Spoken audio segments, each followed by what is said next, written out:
Miss হবে না আপনার পছন্দের টিভি শো। দেখুন জি5 অ্যাপে একদম ফ্রি। ও দাদা তো ইনভ্যালিড, সেটাও খুব ভালো করেই জানে। আর তারপর এমনও হতে পারে যে ও তোমাদের রাস্তায় বসিয়ে দিল, হতে তো পারে মা। দেখো, আমার সম্বন্ধে যদি এই কথাগুলো বলা হয়, আমার ক্ষেত্রে যদি এই কথাগুলো বলা হয়, আমি তো ওর ক্ষেত্রেও এই কথাগুলো বলতে পারি। ও যদি আমার ব্যাপারে এই কথাগুলো ভাবে, আমি কেন ওর ব্যাপারে এই কথাগুলো ভাববো না বলো তো? সে কথা নয়, আমি জানি মা তুমি তেমন মেয়ে। তবে কি জানো, আমার তো দুটো মাত্র ছেলে, তাই না? তো এই যে যা কিছু সব তো আমার ছেলেরাই পাবে। দেখো, আমার মেয়েটা ভগবানের কৃপায় ভালো ঘরে বিয়ে হয়েছে, তার তো আর এসবের কিছু দরকার হবে না। এই যা থাকবে সে তো তোমরাই পাবে না মা। তোমাদের এসব জিনিসের ওপর, এই সম্পত্তির ওপর আমার না কোনো আশাও নেই, প্রত্যাশাও নেই। সত্যি বলছি মা, আমার এসব কিছু চাই না। আর যদি বেঁচে থাকি, আমার স্বামীর দৌলতে তো আমি চাকরিটা পেয়েছি, তাই তোমার ছেলে দেখভালের কোনোদিনও কোনো ত্রুটি হবে না। তবে তুমি যদি চাও, তুমি যদি বলো মা, তাহলে আমি পরাগকে নিয়ে কিন্তু অন্য কোথাও চলে যেতে পারি।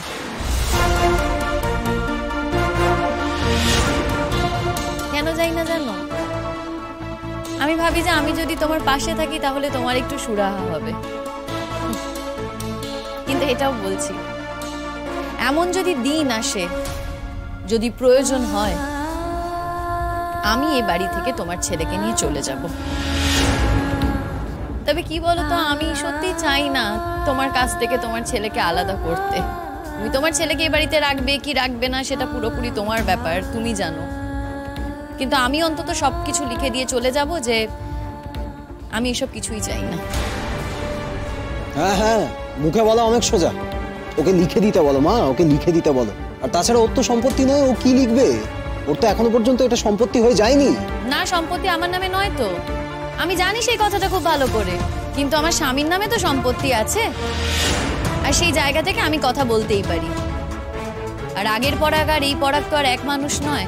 আমি এটা খুব ভালো করেই জানি, পরাগকে যদি বলা হয়, পরাগ সবকিছুই লিখে দেবে, নির্দ্বিধায় লিখে দেবে। এখন মা, তুমি দেখো তুমি কি করবে, তুমি যেটা বলবে সেটাই। বলি, ও কি কথা? আমার ছেলেকে আমি ঠকাতে যাব? কেন? তুমি কি করে বললে যে আমার অসুস্থ ছেলেকে আমি ঠকাতে যাব? কেন যাব ঠকাতে? আমার দুইটা ছেলে, তার বাবা এই এত বড় বাড়ি ঘর সবকিছু করে রেখে গেছে তাদেরই তো জন্য। তারা দুজনেই থাকবে এখানে, দুজনেই। আর একটা কথা বৌমা, তুমি এই নিজের বাড়ি ঘর ছেড়ে অন্যখানে গিয়ে থাকবে বলছো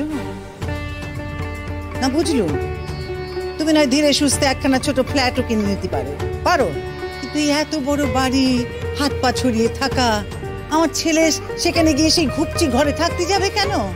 কেন থাকতে যাবে? বলি, এই কথা বলার সাহস তুমি কোত্থেকে পেলে গো? কোথা থেকে সাহস পাচ্ছি?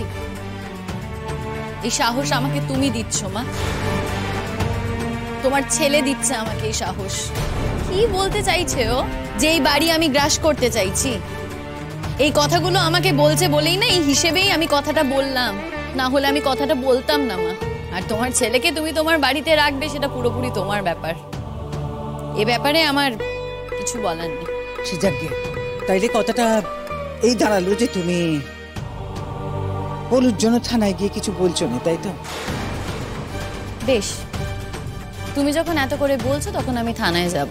থানায় গিয়ে আমি অফিসারকে বলবো যে আমি এই কেসটা চালাতে আর আগ্রহী নই, কিন্তু এরপর যদি পুলিশ কিছু করে তার দায় কিন্তু আমার নয়, সে ব্যাপারে কিন্তু আমি কিছু বলতে পারবো না। শোনো, এসব না, এসব সাজানো ব্যাপার, সব কিছু সাজানো ব্যাপার। পুলিশের খেয়ে দেওয়ার কাজ নেই না? যেখানে আসল গন্ডগোল হচ্ছে সেখানেই সবসময় পুলিশ মাথা ঘামাতে পারে না, অথচ যেখানে কিছুই হয়নি, আসল অপরাধীকে না ধরে আমার পেছনে পুলিশ পড়ে আছে। বাহ! কারণ পুলিশ তো জানে আমাকে ধরলে ওদের কাজটা তাড়াতাড়ি হাসিল হয়ে যাবে, হয়তো টাকা পয়সার লেনদেন আছে কিছু। খবরদার পলাশ, মুখ সামলে কথা বলো। অনেকবার ভেবেছি জানো তো যে তোমার সাথে ভালো করে কথা বলবো, তোমাকে ক্ষমা করে দেব, কিন্তু যতবার ভেবেছি ততবার তুমি কিছু না কিছু করেছো, সেখানে আমি তোমাকে ক্ষমাটা করতে পারিনি। আর কত ছোট করবে গো তুমি নিজেকে, আর কত ছোট করবে? লজ্জা করে না তোমার এসব কথা বলতে? এমনিতেই না তুমি আমার চোখে একেবারে ছোট হয়ে আছো, আর এই কথাগুলো যদি পুলিশ জানে তোমায় ছেড়ে দেবে তুমি মনে করছো? বাঁচবে তুমি পুলিশের হাত থেকে? কি বলছো তুমি? হ্যাঁ, যে পুলিশের সাথে আমি টাকা নিয়ে লেনদেন করি, এই কথাটা তুমি বলছো? এই কথাটা যদি পুলিশ জানতে পারে না, এই কথার ভিত্তিতে কিন্তু তোমাকে ধরে নিয়ে যাবে, এটা আমি তোমায় বলে রাখলাম। এই, কিছু করবি? সব সময় আমি দেখেছি, সব সময় তোর আগ বাড়িয়ে কথা বলা স্বভাব। কেন রে? আশ্চর্য, একদম চুপ করে থাক বলে দিলুম। কিচ্ছু শেখনে না, সত্যি কথা সব সময় সবখানে বলতে নি।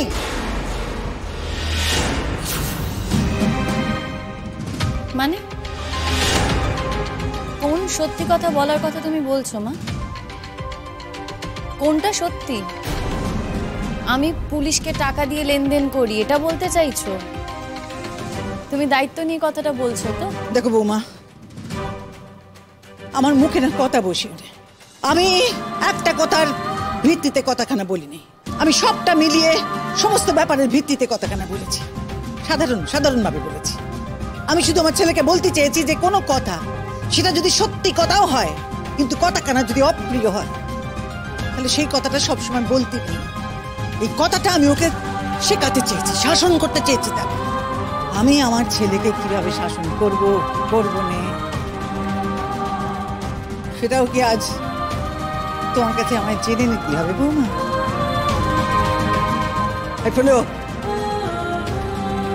আর কখন আমাকে এই সমস্ত কথা বলতে বলবি না। তোর কপালে যা আছে তাই হবে, যা করে যা। আবার তুমি মুখ ফিরিয়ে নিলে মা।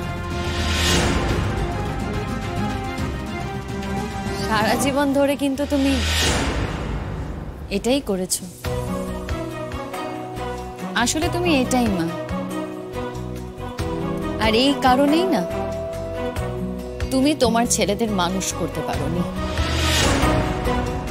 আর আজ আমি তোমাকে এই কথাটা বলতে বাধ্য হলাম। মানুষ করতে পারোনি তুমি তোমার ছেলেদের। তোমার নিজেরই তো কোনো মতামত নেই। যে তোমাকে যেভাবে যেদিকে চালিত করবে তুমি ঠিক সেইভাবেই চালিত হবে। আর সেই কারণেই তোমার ছেলেদের কোনো শিক্ষা নেই, তোমার ছেলেদের তুমি মানুষ করতে পারোনি।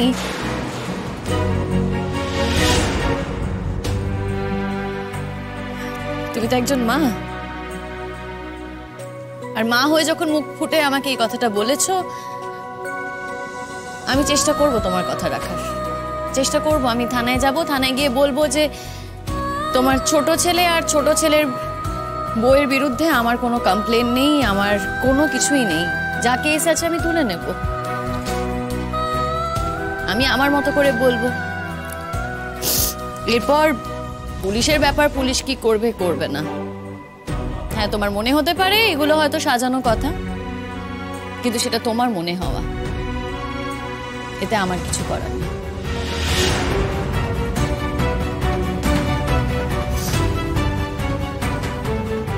তুমি কি ভাবছো মা? কি ভাবছো? চেষ্টা করবে? ও কোনো চেষ্টা করবে না। ও আমাদের সবাইকে এই বাড়ি থেকে সাফ করবে, দিয়ে এই বাড়িটা ভোগ দখল করবে। এই কথাটা তুমি মাথায় ঢুকিয়ে নাও।